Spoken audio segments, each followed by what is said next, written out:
अंधश्रद्धा निर्मूलन समितीचे डॉक्टर नरेंद्र दाभोळकर यांचा 20 ऑगस्ट 2013 रोजी पुण्यात गोळ्या घालून खून करण्यात आला होता। या खटल्याची सुनावणी पूर्ण झाल्यानंतर आज या प्रकरणी सीबीआयच्या विशेष न्यायालयानं अंतिम निकाल दिलाय।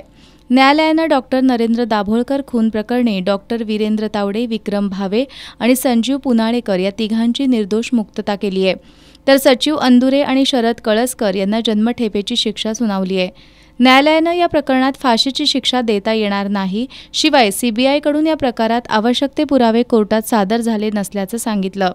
दाभोळकर खून खटल्याच्या निकालानंतर मेघा पानसरे यांची प्रतिक्रिया देताना हा निकाल अंशतः समाधानकारक असल्याचं सांगितलंय।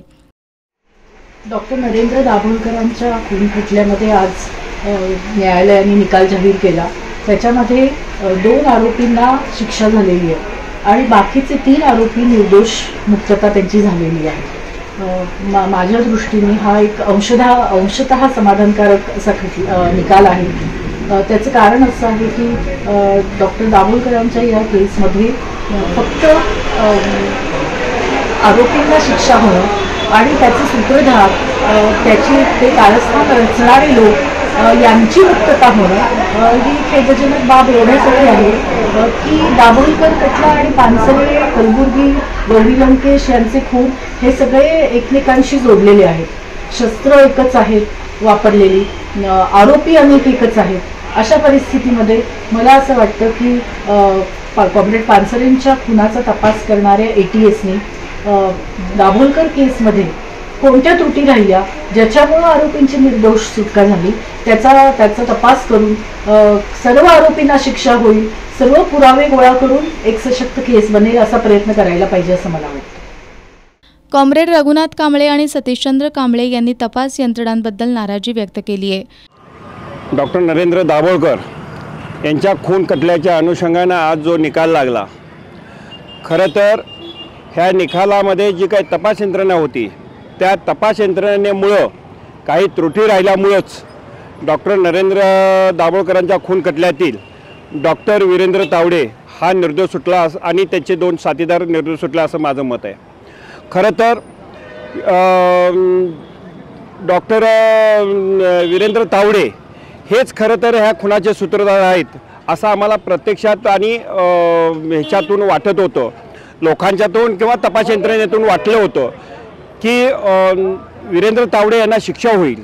कारण वीरेंद्र तावडे हा कॉम्रेड गोविंद पानसरे, डॉक्टर कलबुर्गी तसेच गौरी लंकेश थोर लेखिका अशा समाजसुधारकांच्या खून खटल्यामध्ये सुद्धा त्यांचा सहभाग आहे आणि हे सिद्ध झालेलं आहे। तरीही ह्या पद्धतीनं जर असे तपास यंत्रणेच्या त्रुटीमुळं किंवा तपास यंत्रणेच्या नाकर्तेपणामुळं जर हे जो ब्रेन होता ह्या खुनामागचा ती जर सुटत असतील तर याच्यासारखं दुर्दैव काही नाही। भर दिवसा पुण्यासारख्या शहरात मुख्य ठिकाणी रस्त्यावरती डॉक्टर नरेंद्र दाभोळकरांचा गोळ्या घालून निर्घुण खून करण्यात आला। त्याच्यानंतर आज 11 वर्षांनी न्यायव्यवस्थेने त्याच्या बाबतीतला निर्णय दिलेला आहे। त्यातील 2 आरोपी सचिन अंदुरे आणि कळसकर यांना दोषी ठरवून न्यायालयाने त्यांना जन्मठेपेची शिक्षा दिलेली आहे। त्यांच्या व्यतिरिक्त इतर जे 3 आरोपी आहेत, डॉक्टर वीरेंद्र तावडे, वकील संजीव पुनाळेकर आणि विक्रम भावे यांना पुराव्याअभावी निर्दोष सोडलेलं आहे। आमचं असं म्हणणं आहे की हे 5 आरोपींनी कटकारस्थान केलेलं होतं। कटकारस्थान करण्यामध्ये ज्या 3 आरोपींना निर्दोष सोडलेलं आहे त्यांचा मोठा सहभाग होता। हे कागदोपत्री ईमेल वगैरे पुराव्यावरनं सिद्ध झालेलं असताना देखील आणि हे सफेद सत्य असताना देखील या ठिकाणी त्यांना निर्दोष कसं सोडलं हा आमच्या समोरचा प्रश्न आहे। हिंदू एकता आंदोलनाचे जिल्हाध्यक्ष दीपक देसाई यांनी डॉक्टर नरेंद्र दाभोळकर खून खटल्यात काही हिंदुत्ववादी कार्यकर्त्यांना विनाकारण गोवलं होतं, मात्र न्यायालयानं या प्रकरणी डॉक्टर वीरेंद्र तावडे, विक्रम भावे, संजीव पुनाळेकर यांची निर्दोष मुक्तता केल्याबद्दल समाधान व्यक्त करत आज सायंकाळी कोल्हापुरातील छत्रपती शिवाजी महाराज चौकात आनंदोत्सव साजरा करणार असल्याचं सांगितलं।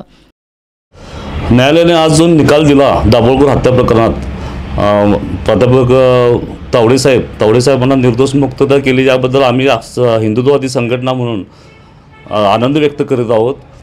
या प्रकरणात नाहक बदनामी सनातन संस्थेची झाली, त्यानंतर काही हिंदुत्ववादी कार्यकर्त्यांना यात गोवण्यात आलं होतं, परंतु आज न्यायालयाने जो निर्णय दिला याचे आम्ही सर्वजण हिंदुत्ववादी संघटना प्रमुख, हिंदुत्ववादी कार्यकर्ते म्हणून स्वागत करीत आहोत आणि आज संध्याकाळी 5 वाजता शिवाजी चौकात यासाठी आनंदोत्सव साजरा करणार आहोत।